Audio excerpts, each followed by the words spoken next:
Hello students, आज हमारा जो टॉपिक डिस्कस हम करेंगे बहुत इंटरेस्टिंग टॉपिक है, capital budgeting decisions. Right, capital budgeting decisions, ये पहले समझें कि कहाँ कहाँ अप्लाई होगा। ये टॉपिक यूजुअली ऐसे हम माइक्रो टीचिंग में नहीं, मैक्रो मतलब बड़े बड़े बैचेस में इकट्ठा करके सबको एक साथ पढ़ा देते हैं। तो कैपिटल बजटिंग डिसीजंस आपका कॉमन टॉपिक है बिजनेस इकोनॉमिक्स में भी और फाइनेंशियल मैनेजमेंट में भी, और कभी कभी मैनेजमेंट अकाउंटिंग के भी सिलेबस में ये होता है। ठीक है, मैनेजमेंट अकाउंटिंग के भी सिलेबस में होता है। और इससे रिलेटेड क्वेश्चन आपका बनता है जो लॉन्ग टाइप का बनता है और इम्पोर्टेंट होता है। तो सबसे पहले समझें कि कैपिटल बजटिंग डिसीजंस कौन लेता है। कैपिटल बजटिंग की जो टेक्निक है, इससे रिलेटेड डिसीजन मेकिंग कौन करता है? जो कंपनी के अंदर फाइनेंशियल मैनेजर होता है। कंपनी में अलग अलग काम के लिए अलग अलग मैनेजर होते हैं। ठीक है, फाइनेंस कैसे आएगा, कहाँ खर्च होगा, इस काम को चेक करने के लिए फाइनेंशियल मैनेजर होता है। प्रोडक्शन डिपार्टमेंट के लिए प्रोडक्शन मैनेजर होता है, सेल्स डिपार्टमेंट के लिए सेल्स मैनेजर होता है। इसी तरीके से अलग अलग काम अलग अलग मैनेजमेंट ऑफिशियल द्वारा कराए जाते हैं। इसी तरीके से ये वाला मैंने बताया फाइनेंशियल मैनेजर करता है, फाइनेंस मैनेजर करता है, जिसका इस एरिया में एक्सपर्टाइज है। और ये सारे जो मैनेजर रखे जाते हैं वो ज़्यादातर कंपनी में ही रखे जाते हैं, बड़े लेवल के बिजनेस में, लार्ज स्केल ऑर्गेनाइजेशन में। छोटे लेवल पे करना पॉसिबल नहीं है, लेकिन कॉन्सेप्ट, लॉजिक, बेस छोटे लेवल पे हो चाहे बड़े लेवल पे हो, वो सेम रहता है। अभी मैं आपको बताता हूँ कि ये डिसीजन हमें करने क्यों पड़ते हैं। एक्चुअल में फंड, चाहे छोटा बिजनेस हो चाहे बड़ा बिजनेस हो, दो टाइप की रिक्वायरमेंट होती है। वैसे स्पेशली अगर हम इस चैप्टर में बात करें, इस टॉपिक के बेसिस पे बात करें, तो हम पर्टिकुलर कंपनी के बारे में ही बात कर रहे हैं। तो उससे स्पेसिफिक रहने से थोड़ा सा हम इधर उधर नहीं जाएंगे, ट्रैक से उसी में रहेंगे। तो कंपनी के लेवल पे ही समझते हैं। कंपनी के लेवल पे कंपनी को दो टाइप के फंड की रिक्वायरमेंट होती है। एक शॉर्ट टर्म फंड्स की रिक्वायरमेंट होती है, एक लॉन्ग टर्म फंड्स की रिक्वायरमेंट होती है। शॉर्ट टर्म फंड 1 साल से कम टाइम पीरियड के लिए, राइट, या फिर कंपनी की पॉलिसी है जो उन्होंने टाइम डिसाइड कर रखा हो कि इसको हम शॉर्ट टर्म मानेंगे, दूसरे को लॉन्ग टर्म मानेंगे। नॉर्मली हम कह सकते हैं 1 साल से कम टाइम के लिए शॉर्ट टर्म, उससे ज़्यादा के लिए long term. Short term fund requirement को हम शॉर्ट टर्म कैपिटल रिक्वायरमेंट भी कह सकते हैं, राइट। और लॉन्ग टर्म फंड रिक्वायरमेंट को हम फिक्स्ड कैपिटल रिक्वायरमेंट भी कह सकते हैं। ठीक है, ध्यान से सुनते रहना, समझते रहना। शॉर्ट टर्म फंड की जो रिक्वायरमेंट है, जिसे हम वर्किंग कैपिटल रिक्वायरमेंट भी कह सकते हैं, वो working capital requirement day to day business activities में जो पैसे की ज़रूरत होती है उससे रिलेटेड होती है। आपने सुना होगा वर्किंग कैपिटल का मतलब होता है current assets minus current liabilities. वो हमारे प्रोडक्शन में इन्वेस्टेड रहता है पार्ट। तो इसलिए उसकी ज़रूरत को हम कैसे पूरा करते हैं? छोटे छोटे सोर्सेज से, ओवरड्राफ्ट ले लिया, बैंक से लोन ले लिया। लेकिन इस चैप्टर में शॉर्ट टर्म कैपिटल रिक्वायरमेंट की बात नहीं हो रही है। वर्किंग कैपिटल मैनेजमेंट अलग एक चैप्टर है, वो फाइनेंशियल मैनेजमेंट का है। यहाँ केवल समझाया जा रहा है शॉर्ट टर्म कैपिटल रिक्वायरमेंट और long term capital requirement. Long term capital requirement क्या होता है? हमें ज़्यादा अमाउंट की ज़रूरत है। ज़्यादा अमाउंट की ज़रूरत उन एसेट्स को खरीदने के लिए जिनकी वैल्यू ज़्यादा है। फिक्स्ड एसेट्स हो गया, बिल्डिंग हो गया, मशीनरी हो गया। ठीक है, इनमें बिजनेसमैन को पैसा जो इन्वेस्ट करना होता है वो अमाउंट में बहुत ज़्यादा होता है। और जो इन्वेस्टमेंट होता है वो कम टाइम के लिए नहीं होता है, वो लार्ज पीरियड ऑफ टाइम के लिए होता है। जब भी इन्वेस्टमेंट आपको ज़्यादा अमाउंट का करना है, लॉन्ग पीरियड ऑफ टाइम का करना है, तो बहुत सोच समझ के करना जरूरी होता है। इसका मैं एक छोटा सा एग्जाम्पल आपको समझाता हूँ। घर में मान लो आपको कलर टीवी लगवानी है, राइट, कलर टेलीविज़न लगवाना है। तो उसका डिसीजन मेकिंग ऐसे नहीं होता कि किसी भी दुकान पे गए और ख़रीद लाए एलईडी, राइट। अब ऐसे नहीं बोला जाता अब कलर टीवी, अब तो ऐसे बोला जाता है ऐसा एलईडी टीवी, क्योंकि कलर ही मिलती है, ब्लैक एंड वाइट तो आती नहीं है। तो मैं कह रहा हूँ ये छोटा सा डिसीजन है। आपको एक एलईडी स्क्रीन टीवी लगवानी है, आप जाओगे, एक शोरूम पे जाओगे, फिर उसके बाद में सब वो सारे फीचर्स बताएगा, फिर वो फाइनलाइज़ नहीं कर पाओगे। पहले आप सोचोगे बड़ी ले लें, फिर सोचोगे छोटी ले लें, काम इससे भी चल जाएगा। फिर उसके बाद में दूसरे शोरूम पे जाओगे, सैमसंग के पे हुआ है, फिर सोनी के पे जाओगे, फिर तीसरे और ओनिडा के पे जाओगे, फाइनलाइज़ नहीं कर पाओगे, कंफ्यूज हो जाओगे। कैटलॉग सब जगह से ले आओगे, घर पे डिसाइड करोगे, फिर घर वाले कहेंगे हम संग जाएंगे, फिर सब संग जाएंगे, सब चेक करेंगे, उसके बाद लास्ट में डिसीजन बनेगा, है ना। पूरी टेक्निक लगाते हैं हम। वो कहता है साहब वारंटी कितने की, 10 साल की है। वो साहब सबसे कम कौन सा है, ये वाला सस्ता है। तब हम फाइनली डिसीजन पे पहुंचते हैं, है ना। तो ये एक छोटा सा बेस एग्जांपल मैंने दिया जिसमें हम इतना टाइम और एनर्जी लगाते हैं सब लोग। तो बिजनेस में तो आप जो कलर टीवी कितनी होगी, 50,000 की होगी, 1 लाख की होगी, 1.5 लाख की होगी, 2 लाख की होगी। लेकिन बिजनेस में जो एसेट्स होती हैं 25 लाख, 50 लाख, 1 करोड़, राइट। तो उनमें तो डिसीजन मेकिंग के लिए एक ज़बरदस्त टेक्निक की ज़रूरत है। तो उसके लिए सेपरेट एक कॉन्सेप्ट का चैप्टर बना दिया, कैपिटल बजटिंग डिसीजंस। और वो जो डिसीजन है आपका लॉन्ग टर्म इन्वेस्टमेंट का, वो डिसीजन इर्रिवर्सिबल है। टीवी आप खरीद के ले आए तो नहीं वापस होती ना, एक बार खरीद के अब ऑनिडा ही दिखेगी, ये थोड़ी ना 2 महीने बाद फिर दूसरी आ जाएगी। तो ऐसी बिजनेस में एसेट्स आपने खरीद ली, आपने बिल्डिंग बना ली या मशीन खरीद ली, उसकी लाइफ होती है 10 साल, 10 साल तक फिर आपको उससे प्रोडक्शन करना है। इर्रिवर्सिबल डिसीजन है, वापस पीछे नहीं जा सकते उस डिसीजन से, तो बहुत सोच समझ के करना होगा। तो कंपनी के इस टाइप के डिसीजंस को हैंडल करने के लिए सेपरेट हमारे पास एक मैनेजर है, जिसे हम कहते हैं फाइनेंस मैनेजर, राइट। वो क्या करता है, वो आपके इस तरीके के सारे डिसीजंस को लेता है और जो भी टेक्निक्स इन डिसीजंस को लेने के लिए वो अप्लाई करता है, उन टेक्निक्स को हम कहते हैं कैपिटल बजटिंग डिसीजंस। इसका दूसरा नाम इन्वेस्टमेंट अप्रेजल भी होता है। इन्वेस्टमेंट अप्रेजल कैसे, मतलब जो भी इन्वेस्टमेंट आपको करना है, चाहे बिल्डिंग खरीदने में, चाहे प्लांट खरीदने में, चाहे मशीन खरीदने में, तो उसमें जितना पैसा लगेगा उसका एनालिसिस कर लो कि उसका रिटर्न फ्यूचर में कैसा होने वाला है, राइट। तो this is what I had to say कि जो भी लॉन्ग टर्म डिसीजंस हैं, लॉन्ग टर्म एसेट्स में इन्वेस्टमेंट के, जो कि लॉन्ग टर्म तक आपके यूज़ में आएगी, बहुत सोच समझ के किए जाने चाहिए। जब टीवी में इन्वेस्टमेंट, छोटा सा एग्जांपल में आपने बहुत सोच समझ के किया, तो यहाँ पर तो रोज़ कलर टीवी खरीदी जा रही है। उल्टा बहुत सी अगर कंपनी होंगी तो कलर टीवी बनाने वाली कंपनी होंगी, वो अपनी एसेट जैसे खरीदेगी, तो उसको खरीदने के लिए क्या बेसिस रखेगी। कुछ बेसिस हैं। एक बेस होता है साहब टाइम का, एक बेस होता है टाइम का, एक बेस होता है उससे होने वाले रिटर्न का, प्रॉफिट का, राइट। तो इन बेसिस पे हम डिसीजन लेते हैं। इनके कुछ फॉर्मूले बना दिए गए हैं, जैसे मेथड के नाम बना दिए गए हैं।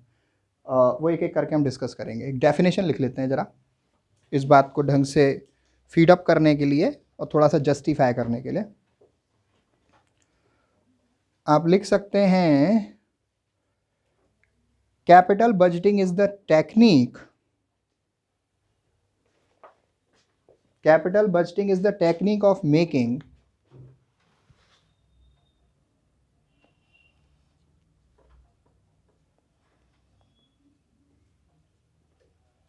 is the technique of making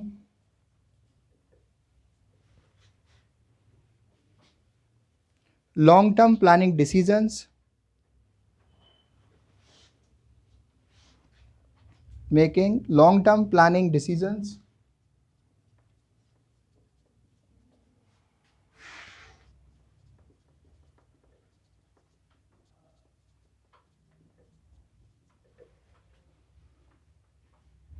for investment and their financing.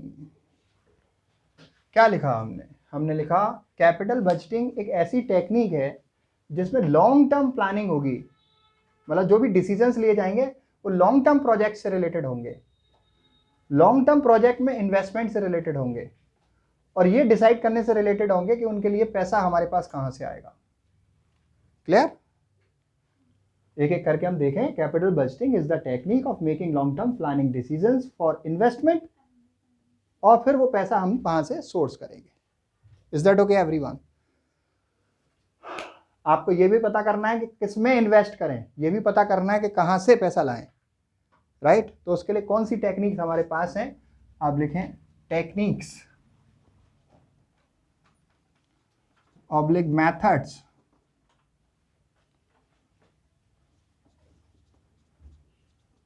Of capital budgeting.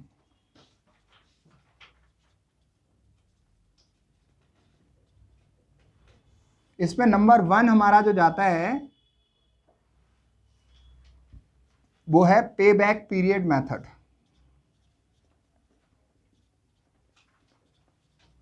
पे बैक पीरियड मेथड। दूसरा, इसको हम शॉर्ट में बोलते हैं पीबीपी, शॉर्ट फॉर्म ना साथ के साथ सीखते हुए जाना। रीजन बीइंग कि हम शॉर्ट फॉर्म ही आगे बोलने और लिखने में यूज कर सकते हैं। दूसरा मेथड होता है रेट ऑफ रिटर्न मेथड।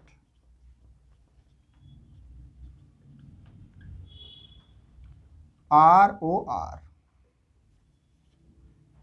तीसरा होता है प्रेजेंट वैल्यू मेथड। नेक्स्ट होता है अर्जेंसी मेथड।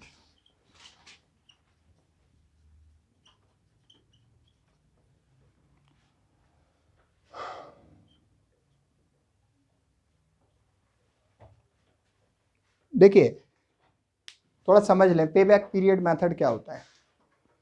पे बैक पीरियड मेथड को अगर मुझे डिफाइन करना है तो मैं सिंपली ये बोलूँगा कि एसेट अपनी कॉस्ट को, जैसे कोई भी इन्वेस्टमेंट आपने करा, आपने प्लांट खरीदा या फिर आपने क्या करा, मान लीजिए कोई भी इन्वेस्टमेंट करा, प्लांट खरीदा, मशीन खरीदी जिससे आप प्रोडक्शन कर रहे हो, राइट।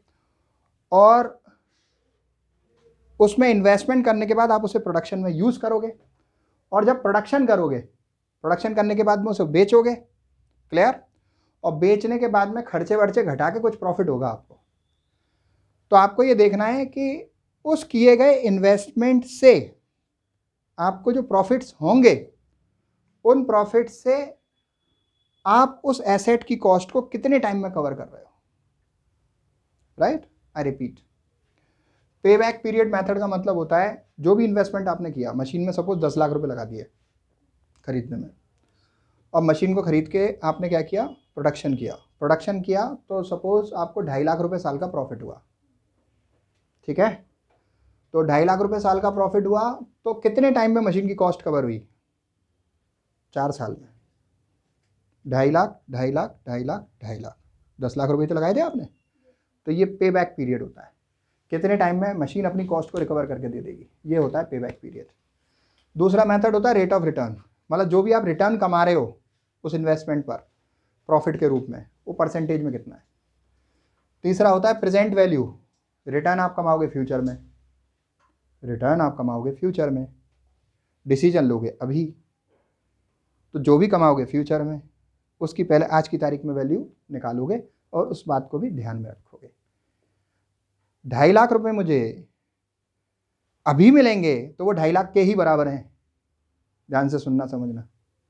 लेकिन 2.5 लाख रुपए मुझे 1 साल बाद मिलेंगे तो वो अभी इस टाइम पर 2.5 लाख के बराबर नहीं है, कुछ ना कुछ डिस्काउंट वैल्यू होगा, जिसे हम इंटरेस्ट के नाम से जान सकते हैं, डिस्काउंट रेट के नाम से जान सकते हैं। होता है ना कि 2.5 लाख रुपए किसी बंदे को 1 साल बाद देने हैं और आप चाहते हो कि वो अभी दे दे, तो आप उसे कुछ ना कुछ डिस्काउंट ऑफर कर दोगे। आप कहोगे कोई बात नहीं भैया अभी दे दो, 2,30,000 दे देना, 20,000 कम दे दो। तो वो प्रेजेंट वैल्यू है, उस अमाउंट को ध्यान में रख के हम डिसीजन लेते हैं। एक होता है साहब अर्जेंसी मेथड। अर्जेंसी क्या होता है, टाइम नहीं है आपके पास, you don't have the time ये डिसाइड करने का कि कौन सा बढ़िया आपके पास ऑप्शन है इन्वेस्टमेंट करने का, कौन सी बढ़िया मशीन आपके पास है। बस ये है, अर्जेंसी है कि ऑर्डर आपको मिला हुआ है, तुरंत आपने कोई मशीन खरीदने का सही डिसीजन नहीं लिया तो प्रोडक्शन आपका रुक जाएगा, राइट।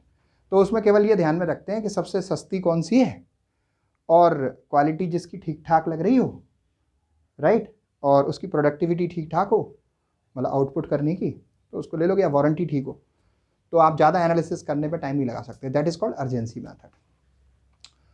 एक्चुअल में जो बिजनेस मतलब प्रोडक्शन से रिलेटेड जो प्लांट्स होते हैं, बड़ी कंपनीज होती हैं, वहाँ पर जब उनको कोई प्लांट खरीदना है तो वो डिफरेंट ऐसे प्रोडक्ट या मशीन बनाने वाली कंपनी से अप्रोच करती है, उनके पास कोटेशन आते हैं, कोटेशन और उनमें सारी इन्फॉर्मेशन लिखी रहती है कि ये खरीदोगे तो कितने की पड़ेगी, कितने साल चलेगी, वारंटी क्या होगी, अगर इसकी सर्विस करानी है तो आपका जो है कितना खर्चा आएगा साल का, राइट, और इसकी रिपेयर मेंटेनेंस कैसे होगी, सारी इन्फॉर्मेशन रहती है वहाँ पर।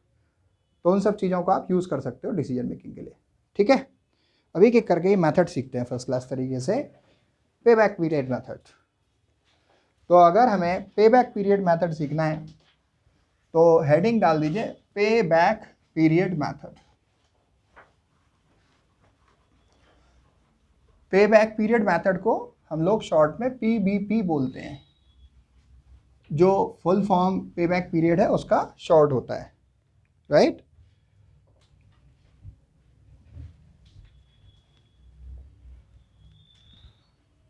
पे बैक पीरियड ये हम दो सिचुएशन में कैलकुलेट करते हैं।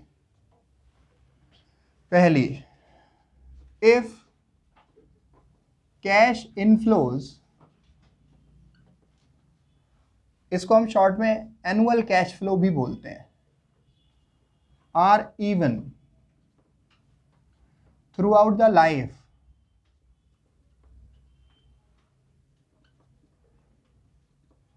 Of the project. अगर कैश फ्लो हमारे हर साल के सेम है throughout the life of the project, और कैश फ्लो का दूसरा नाम हमारा एनुअल कैश फ्लो भी है, ACF, राइट। क्या है? ACF। इवन का मतलब सेम। जैसे मैंने भी एक एग्जांपल दिया था कि 10 लाख रुपए की मशीन है, पहले साल भी कैश फ्लो उसका 2.5 लाख रुपए, दूसरे साल भी 2.5 लाख रुपए, तीसरे साल भी 2.5 लाख रुपए, तो हर साल सेम है, राइट।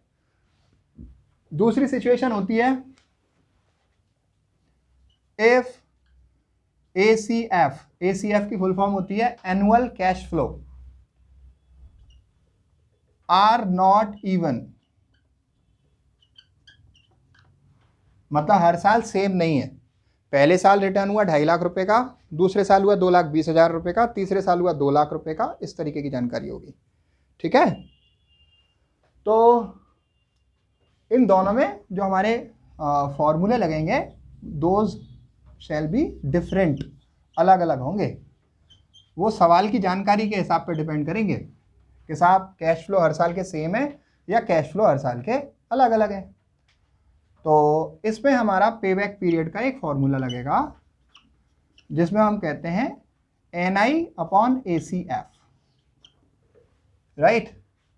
और इसमें जो फॉर्मूला लगेगा वो होगा E + B/C, E + B/C, right.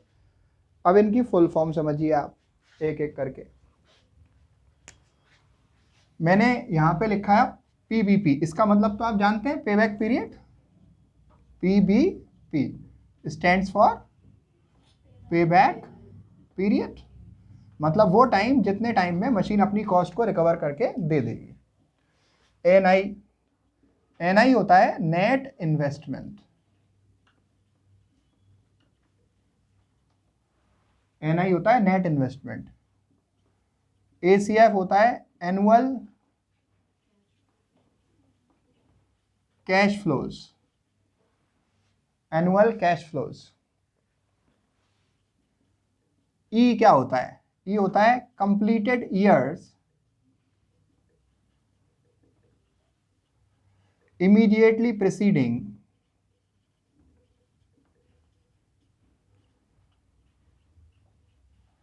the year, immediately preceding the year of final recovery.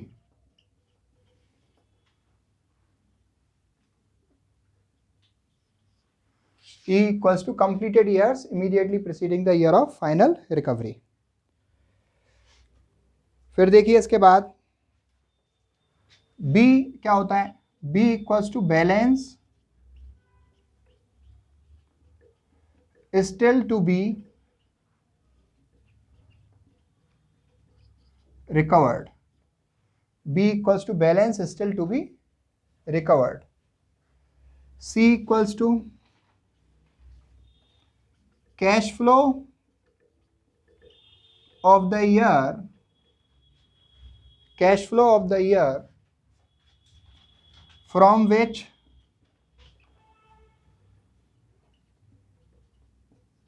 the balance shall be recovered. मतलब उस ईयर का कैश फ्लो जिसमें से बैलेंस को रिकवर किया जाएगा। अब ये कुछ ऐसा लग रहा होगा नए नए नाम से, राइट, वो हम इम्प्लीमेंट करेंगे तो वो इजी होते चले जाएंगे, राइट, न्यूमेरिकल करने में जैसे यूज़ करेंगे। अब इसमें एक इम्पोर्टेंट पॉइंट आता है कि साहब ACF क्या है। ACF के बारे में बात करते हैं। ACF की फुल फॉर्म है annual cash flow, annual cash flows. इसको हम लोग ऐसे बोलते हैं, income after tax but before depreciation, income after tax but before depreciation. मतलब कोई भी इनकम जो टैक्स के बाद है लेकिन डेप्रिसिएशन से पहले, उसको हम एनुअल कैश फ्लो मानते हैं। अब बात ये है कि एनुअल कैश फ्लो अगर हमें क्वेश्चन में दे रखा है तो हम सवाल सोल्व कर लेंगे, कोई समस्या नहीं है। लेकिन एनुअल कैश फ्लो अगर क्वेश्चन में नहीं दे रखा है तो हम कैसे कैलकुलेट करेंगे, ये हमें सीखना है। क्लियर? पहले मैं आपको वो सवाल कराता हूँ जिसमें कैश फ्लोज दे रखा है, राइट, फिर और उसके बेसिस पे हम पेबैक पीरियड कैसे फाइंड करेंगे और डिसीजन मेकिंग कैसे करेंगे। फिर उसके बाद हम तुरंत सीखेंगे एक एनुअल कैश फ्लो हम कैलकुलेट कैसे करेंगे। ठीक है? अब देखिए आपके सामने ये रहा अगला सवाल, question number 1, determine payback period for the following 2 machines A and B, for the following 2 machines A and B। अब हमारे पास जानकारी क्या है, जो कॉस्ट हमारी A मशीन की है वो आपको दे रखी है 1 लाख रुपए, और जो B मशीन की है वो कॉस्ट दे रखी है आपको 1.5 लाख रुपए, और हमें एनुअल कैश फ्लो बता रखे हैं A मशीन के 25,000 रुपए और B मशीन के आपको बता रखे हैं वो भी 25,000 रुपये बता रखे हैं, राइट। आपसे पूछा on the basis of payback period which of the machine should be purchased, कौन सी मशीन खरीदी जानी चाहिए। On the basis of payback period कौन सी मशीन खरीदी जानी चाहिए, मशीन A खरीदी जानी चाहिए या मशीन B खरीदी जाना चाहिए। मुझे यहाँ पर इस सवाल को करने के लिए सबसे पहला जो काम करना होगा वो ये होगा कि पेबैक पीरियड मुझे निकालने होंगे, और पेबैक पीरियड निकालने के लिए मुझे ये डिसाइड करना होगा सवाल में कि फॉर्मूला कौन सा लगेगा, मेथड कौन सा लगेगा। तो उसके लिए हमें ये मालूम होना चाहिए एनुअल कैश फ्लो सवाल में हमारा जो है हर साल का सेम है कि नहीं। तो मैं एक काम करता हूँ, यहाँ पे लाइफ और लिख देता हूँ। इसकी लाइफ है 6 साल, इसकी लाइफ है 5 साल, राइट। इस तरीके की जानकारी है, ठीक है। लाइफ का मतलब क्या होता है, जितने साल मशीन चलेगी, ठीक है। अभी मशीन A मशीन B के लिए सोल्व करते हैं, मतलब 25,000 रुपये साल के एनुअल कैश फ्लो है 6 साल तक, ये 25,000 रुपये साल के कैश फ्लो है 5 साल तक। तो क्या कहूँ मैं, इसको इवन कहूँ कि नॉट इवन कहूँ, हर साल सेम है ना कैश फ्लो, तो इवन होगा। ये क्या होगा, इवन। तो हम इस केस में निकालते हैं पेबैक पीरियड मशीन A का निकालते हैं। मशीन A का नेट इन्वेस्टमेंट मशीन A का कितना है, 1 लाख रुपए, और एनुअल कैश फ्लो कितना है, 25,000 रुपये। तो मेरा पेबैक पीरियड कितना बन गया यहाँ पर, 4 ईयर्स। मतलब ये मशीन अपनी कॉस्ट को कितने साल में कवर करके दे रही है, 4 साल में। और फॉर B मशीन निकाल दीजिए पेबैक पीरियड, तो वो कितनी हो जाएगी, नेट इन्वेस्टमेंट है आपका 1.5 लाख रुपए, और इसमें कैश फ्लो कितना है मेरा 25,000। कितने साल लगे, 6 साल, राइट। तो जो डिसीजन बनता है पेबैक पीरियड के बेस पे वो ये बनता है, जो मशीन अपनी कॉस्ट को कम टाइम में कवर करके दे देगी, जो मशीन अपनी कॉस्ट को कम टाइम में कवर करके दे देगी वो आपको परचेस करनी चाहिए। मशीन ए कवर करके दे रही है 4 साल में अपनी कॉस्ट को, मशीन बी कवर करके दे रही है 6 साल में अपनी कॉस्ट को, राइट। तो हमें जो डिसीजन लेना चाहिए इसके बेसिस पर मशीन ए को परचेस किया जाना चाहिए। क्यों, क्योंकि अपनी कॉस्ट को कम टाइम में कवर करके दे रही है, ठीक है। अच्छा, अब बात करते हैं इस वाले मेथड की, ये वाला मेथड कैसे होगा। सपोज एक क्वेश्चन और हम लेते हैं यहां पर कि यहां ले लेते हैं question number 2, cost of investment आपको दिया 1.5 लाख रुपए, कॉस्ट ऑफ इन्वेस्टमेंट 1.5 लाख रुपए, और scrap after life of 4 years, 4 साल की लाइफ के बाद हमें इसके स्क्रैप से मिलेंगे 10,000 रुपए, राइट।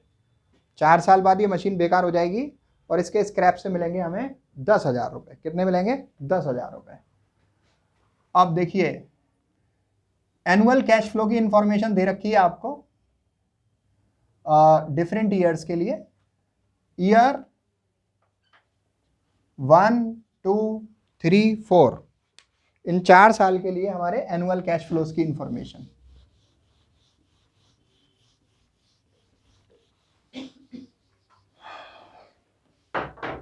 पहले साल में मेरा कैश फ्लो हुआ suppose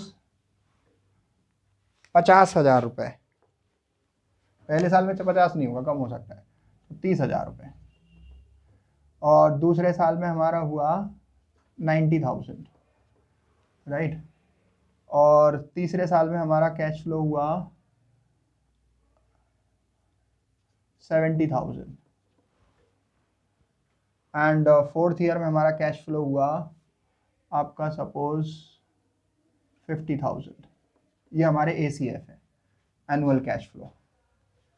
year 1, year 2, year 3, year 4, क्या मानते हैं इसको आप, कैश फ्लोज इवन है नॉट इवन है, राइट। हर साल के कैश फ्लोज अलग अलग हैं, तो हमारा फॉर्मूला ये वाला तो लगेगा नहीं, ये वाला लगेगा। तो देखिए कैसे इसको इम्प्लीमेंट करेंगे। इसके लिए तरीका ये है कि आप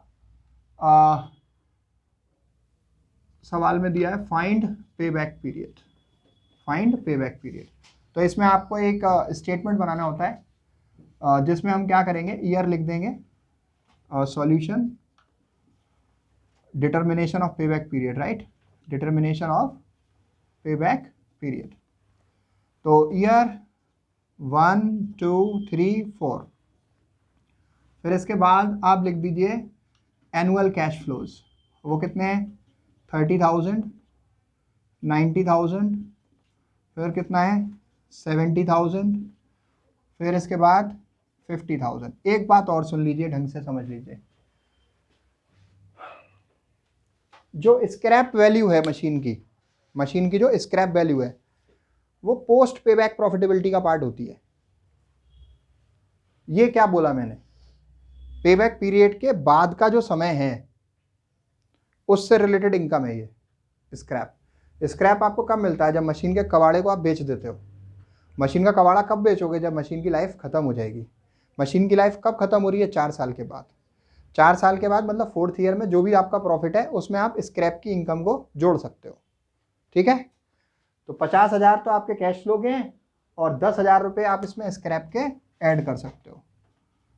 ये काहे के ऐड कर दिए मैंने, स्क्रैप के। अब देखिए कम्युलेटिव ACF निकालने होते हैं मुझे, CACF, वो कैसे मैं फाइंड करूंगा। 30,000 मेरा फर्स्ट ईयर का है, इसमें मैं सेकंड ईयर का 90,000 ऐड कर दूं तो कितना हुआ, 1,20,000, क्लियर। थर्ड ईयर का मैं 70,000 इसमें ऐड कर दूं तो कितना हो जाएगा, 1,90,000। 1,90,000 में ये मैं ऐड कर दूं कितना 60,000, तो कितना हो जाएगा 2,50,000। Any problem up to this point? ठीक है, अब देखिए समझिए कि कैसे हम इसको आगे सोल्व कर सकते हैं। जो ये वाला फॉर्मूला लगेगा ये तो हम समझ चुके, क्यों लगेगा, क्योंकि कैश फ्लोज हमारे इवन नहीं है, हर साल के कैश फ्लोज अलग अलग हैं, इसलिए ये वाला फॉर्मूला आपका जो है लगेगा सेकंड वाला। अब इंप्लीमेंट कैसे होगा ये? ई का मतलब मैंने अभी लिखवाया था आपको, completed years immediately preceding the year of final recovery. ठीक है, बी माने होता है balance still to be recovered. ठीक है, सी माने cash flow of the year from which the balance will be recovered. ठीक है, समझते हैं कैसे हो रहा है। मेरा टोटल जो प्रोजेक्ट है उसकी नेट इन्वेस्टमेंट कितनी है, कितना पैसा खर्च करना पड़ रहा है मुझे, 1.5 लाख रुपए। इस प्रोजेक्ट में इन्वेस्ट करने के लिए मुझे कितने पैसे खर्च करने पड़ रहे हैं, 1.5 लाख रुपए। अगर मैं देखूं ध्यान से तो मेरे वो पहले साल में कवर नहीं हो रहे, पहले साल में 30,000 कवर कर पाया मैं, दूसरे साल में कवर नहीं हो रहे, 1,20 टोटल कवर कर पाया हूँ पहले दूसरे का मिलाकर, पहले दूसरे तीसरे का मिलाकर। थर्ड ईयर में मेरे पास 190,000 है, 150 कवर हो रहे हैं, मतलब मेरे को 3 साल लग रहे हैं, लेकिन तीसरे साल में मेरे को 190 से ज़्यादा कवर हो रहा है, 150 से ज़्यादा कवर हो रहा है, 150 से ज़्यादा कवर हो रहा है। तो अगर यहाँ पे 190 की जगह 150 होता तो मैं कह देता पे बैक पीरियड मेरा 3 साल हो गया। दोबारा सुन लो, अगर मेरा ये 190 की जगह 150 होता तो मैं कह देता मेरा पे बैक पीरियड 3 साल हो गया, लेकिन वो 150 नहीं है, 150 से ज़्यादा है। तो जो ई हम लेते हैं ना यहाँ पर, वो इससे पहले वाला ईयर होगा 2। ई जो मुझे लेना है ना वो इससे पहले वाला ईयर होगा 2, completed years immediately preceding the year of final recovery. Final recovery मेरी थर्ड ईयर में हो रही है, तो उससे पहले का ईयर कंप्लीट 2, कंप्लीट ईयर 2, तो मैं यहाँ लिख दूंगा 2। अब मैं लिखूंगा balance still to be recovered. वो कैसे लिखूंगा, मेरा जो टोटल कॉस्ट है इन्वेस्टमेंट का 1,50,000 है। कितनी है, 1,50,000 है। उसमें से मैं 2 साल में कितने कवर कर चुका हूँ, 2 साल में 1,20,000 कवर कर चुका हूँ। कितने कवर करना रह गया मेरे को, 30,000 कवर करना रह गया। दोबारा सुन लो, दोबारा सुनो, कंप्लीट ईयर्स कितने लिए मैंने, 2। ठीक है, और 2 साल में मेरे कवर कितने हुए, 1,20। टोटल कवर कितने करने थे मुझे, 1,50। इसमें से 1,20 कवर हो गए, कितने कवर करने रह गए, 30 अपॉन सी। सी का मतलब होता है cash flow of the year from which the balance will be recovered. उस साल का कैश फ्लो जिसमें से बैलेंस कवर होगा। तो थर्ड ईयर में से बैलेंस कवर होगा ना, तो उसका कैश फ्लो कितना है, 70। कितना है, 70। अब देखिए इसको कैलकुलेट कर लीजिए कैलकुलेटर से, ये 30,000 अपॉन 70,000। तो मैं तो मतलब इसको हम ऐसे भी लिख सकते हैं 2 + 3 अपॉन 7, 2 होल 3/7 ईयर्स, या फिर हम इसको पॉइंट में लिख सकते हैं 2.42 ईयर्स।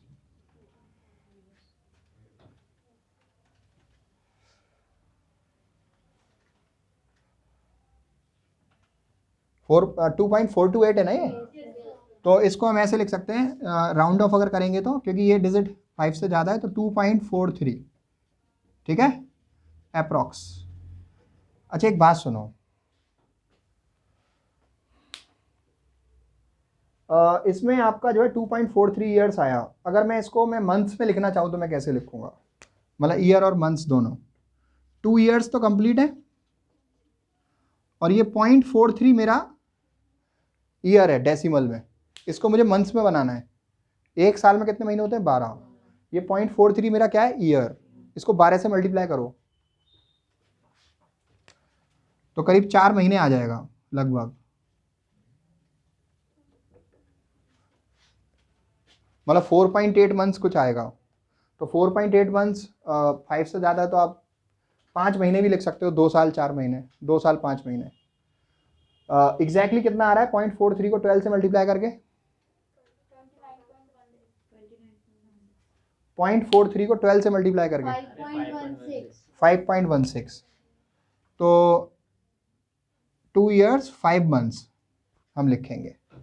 Clear, 2 year 5 months. दोबारा सुन लो, आप यहाँ छोड़ सकते हो आंसर को, आप ऐसे लिख सकते हो पॉइंट में, ये पूरा ईयर में है, या फिर आप इसको कंप्लीट ईयर 2 ईयर्स लिख दो और 0.43 जो हो रहा है उसका 12 से मल्टीप्लाई करके फिर मंथ्स में कन्वर्ट कर लो, 2 ईयर 5 मंथ्स। ठीक है, ये कहानी है। आप दोबारा देख सकते हैं इसको, कंप्लीट ईयर्स मैंने लिए 2 साल में कवर कितना हुआ, 1 50 में से 1 20 कवर हो गया, कितना रह गया 30, कौन से साल में कवर होगा, तीसरे साल में, तीसरे साल का कैश फ्लो 70,000, इससे सोल्व करें। अच्छा, अब इसके बाद अब इसमें एक और चीज आपको सीखनी है जो कि मोस्ट इंपॉर्टेंट है। साहब पेबैक पीरियड तो आपने सीख लिया, अब ये सीखना है कि पोस्ट पेबैक पीरियड क्या होता है। राइट, क्या सीखना है, पोस्ट पेबैक पीरियड। ये फॉर्मूला दोबारा लिख देता हूं, काम में आएगा। वो ये होता है पोस्ट पे बैक पीरियड, PPBP, पोस्ट पे बैक पीरियड। पोस्ट पे बैक पीरियड, इसका हम दूसरे नाम से भी जानते हैं, जिसे हम कह देते हैं सरप्लस लाइफ। क्या कह देते हैं, सरप्लस लाइफ। इसका फॉर्मूला ये होता है, जो भी प्रोजेक्ट की लाइफ है, जो भी प्रोजेक्ट की लाइफ है उसमें से पेबैक पीरियड घटा दो। अभी मैंने ये छोड़ रखा है, ये मैंने पूरा रफ नहीं किया, 2.43 था ना ये, 2.43 ईयर्स। पोस्ट पेबैक पीरियड क्या चीज होती है भाई, लाइफ प्रोजेक्ट की जो है उसमें से उसकी कॉस्ट को कवर करने में जितना टाइम लग गया उसको वो घटा दो, बचा हुआ टाइम सरप्लस लाइफ कहलाएगा या पोस्ट पेबैक पीरियड कहलाएगा। देखो इस प्रोजेक्ट की लाइफ मैंने कितनी मानी थी, 4 साल, तो 4 साल, और इसका पेबैक पीरियड हमारा कितना निकला था, ये था ना 2.43 था ना, इसको लेस कर दो, कितना बचा 1.57, ये हमारी सरप्लस लाइफ हो गई। इसको हम पोस्ट पेबैक पीरियड कहते हैं। क्लियर, क्या कहते हैं, पोस्ट पेबैक पीरियड कहते हैं। चाहे तो इस वाले फॉर्मूले से आपने पेबैक पीरियड निकाला हो, चाहे इस वाले से निकाला हो, दोनों केसेस में पोस्ट पेबैक पीरियड निकालने के लिए लाइफ में से जो भी पेबैक पीरियड निकला था उसको लेस कर दो। अच्छा एक बात, पोस्ट पेबैक प्रॉफिट के, पोस्ट पेबैक पीरियड के बेस पे डिसीजन मेकिंग कैसे होती है, पोस्ट पेबैक पीरियड के बेस पे डिसीजन मेकिंग ऐसे होती है, जिस इन्वेस्टमेंट का, जिस मशीन का पोस्ट पेबैक पीरियड ज्यादा आएगा वो बढ़िया है। सपोज ABC 3 मशीनें हैं, राइट, आपसे कहा कि पेबैक पीरियड के बेस पे बताओ कौन सी खरीदें, तो पेबैक पीरियड कैलकुलेट किया आपने, तो जिस मशीन का पेबैक पीरियड कम आया वो प्रेफर्ड होगी परचेज करने के लिए। लेकिन आपसे कहा पोस्ट पेबैक पीरियड के बेस पे बताओ, तो अपनी कॉस्ट को कवर करने के बाद का समय जिसका ज़्यादा अच्छा होगा, जिसका ज़्यादा होगा उसके बेसिस पे डिसीजन होगा। अलग अलग चीज़ें आएंगी एक एक करके, ठीक है। अच्छा, पेबैक पीरियड मेथड में हम लोगों को 3 चीज़ें सीखनी होती हैं, एक पेबैक पीरियड, एक पोस्ट पेबैक पीरियड और एक पोस्ट पेबैक प्रॉफिट। क्लियर, 3 चीज़ें सीखनी होती हैं, payback period, post payback period और पोस्ट पेबैक प्रॉफिट। ठीक है, तो अभी हमने क्या सीखा हुआ है, पेबैक पीरियड सीख लिया, पोस्ट पेबैक पीरियड सीख लिया, अब हम सीखते हैं post payback profit. Clear, post payback profit. Post payback profit कैसे आता है, इसको हम शॉर्ट में लिखते हैं PPBPT, ऐसे लिखते हैं हम। इसका फॉर्मूला क्या बनता है देख लीजिए, surplus life into ACF plus scrap value, surplus life into ACF plus scrap value. Clear, ये फॉर्मूला तब लगता है जब हमारे एनुअल कैश फ्लो प्रोजेक्ट के सेम है, जब हमारे एनुअल कैश फ्लो प्रोजेक्ट के सेम है, मतलब इस वाली कंडीशन में एनुअल कैश फ्लो सेम थे तो हम ये फॉर्मूला लगा रहे थे। ठीक है जी, ठीक है, नो प्रॉब्लम। लेकिन जब एनुअल कैश फ्लो सेम नहीं है, जब एनुअल कैश फ्लो प्रोजेक्ट के सेम नहीं है, तो क्या लगेगा देखो, तो हमारा लगेगा total ACF through out the life minus net investment plus scrap value. ठीक है, अभी मैं इस वाले के बेस पे सोल्व करके दिखा देता हूँ, क्योंकि मुझे इसका पेबैक पीरियड भी मालूम है, इसकी लाइफ भी मालूम है, सरप्लस लाइफ भी मालूम है, सब मालूम है। और ये जो सवाल है वो कौन सा वाला है, ACF नॉट इवन। तो मेरा इन दोनों में से कौन सा फॉर्मूला लगने वाला है, ये वाला नीचे वाला, समझ रहे हैं? देखो, तो total ACF through out the life of project, ये कितने होने हैं, ये मेरे को यहाँ पर दे रखा है ना, मुझे पहले साल में 30,000 मिल रहे हैं, दूसरे साल में 90,000 मिल रहे हैं, 30 प्लस 90 प्लस तीसरे साल में कितने 70, चौथे साल में कितने 50, सही है ना? अच्छा, नेट इन्वेस्टमेंट कितना था मेरा 150 था कि नहीं? और स्क्रैप वैल्यू कितनी थी, कितनी थी? अरे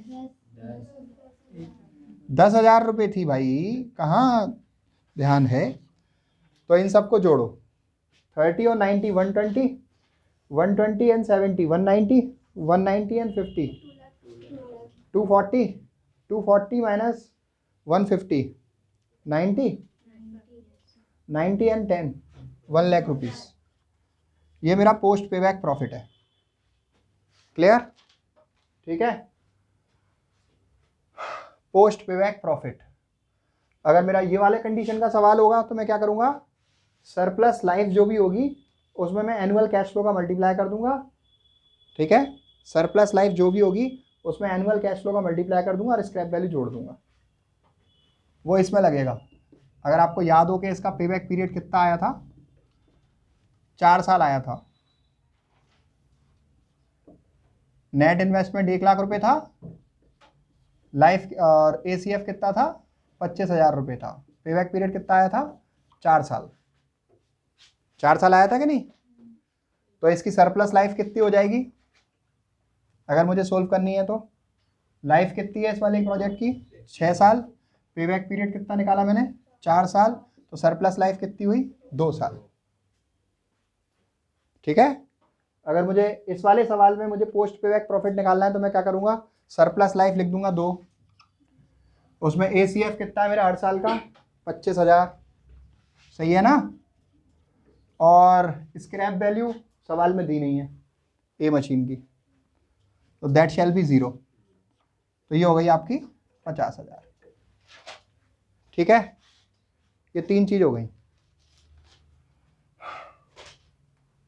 तो हमने सीखा पेबैक पीरियड, हमने सीखा पोस्ट पेबैक पीरियड, हमने सीखा post payback profit.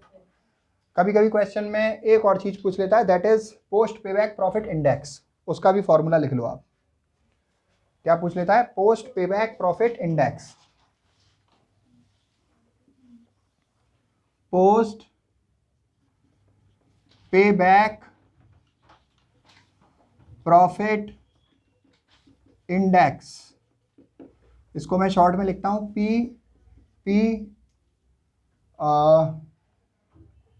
PT index. इसका मतलब होता है पोस्ट पेबैक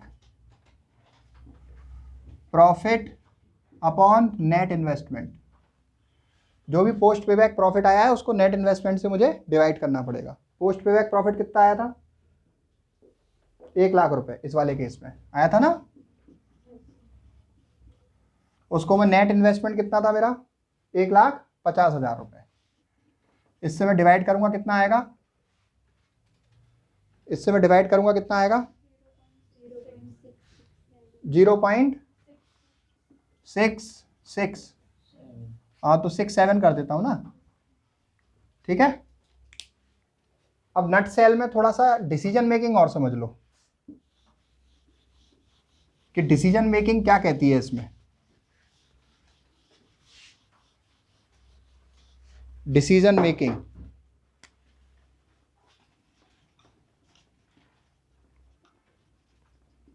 काय में, अंडर पे बैक पीरियड। तो इसमें हमने 4 चीजें सीखी हैं, 1 2 3 और फिर 4।